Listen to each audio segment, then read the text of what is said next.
Welcome to another episode of this 28 Days Challenge. I'm here to ask you a question. Have you ever failed at something and felt like giving up? Maybe it was a test, a job application, or even a personal goal. It's frustrating, right? But what if I told you that failure isn't a dead end?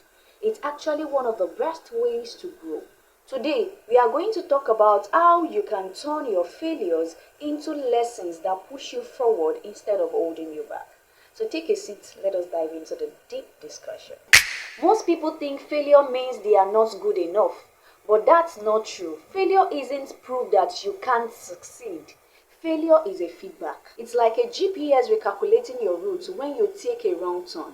It's not telling you to stop driving, it's showing you a better way to get to your destination. For example, let me tell you about the first time I gave a speech in front of an audience. I was nervous. I forgot half of what I wanted to say, literally, and I completely messed up.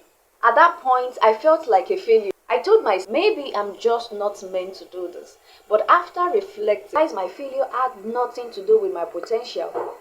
It had everything to do with my preparation and mindset. I was too focused on trying to be perfect instead of learning how to communicate naturally. So I adjusted. I started practicing in front of smaller groups. I learned to control my nerves and I worked on my confidence. The next time I spoke, I was still nervous. But guess what? I was better, and that's the key. Failure doesn't mean stop, it means adjust and try again. Now let's talk about something a lot of people experience, that's rejection.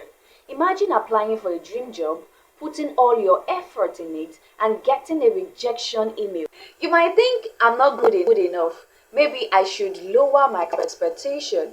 But what if you looked at the direction differently? Maybe it's telling you that your resume needs improvement. Maybe your interview skills could be stronger. Or maybe, just maybe, this rejection actually redirecting you towards an even better opportunity. Think about people like Oprah Winfrey, Steve Jobs, and J.K. Rowling. They all faced rejection, but instead of quitting, they adjusted. They used failure as a stepping stone for something greater. A quick one, let's get into how to reframe failure and keep moving forward. So, how do you stop seeing failure as a roadblock and start using it to your advantage? Here are a few things to remember. Point 1. Failure is not who you are. Just because you failed at something doesn't mean you are a failure. It's just one moment in your journey. Look for the lessons instead of focusing on what went wrong. Ask yourself, what can I learn from it? Make necessary adjustments and try again. Take what you've learned and use it to improve. Celebrate progress. Success isn't about never failing, but it's about growing every time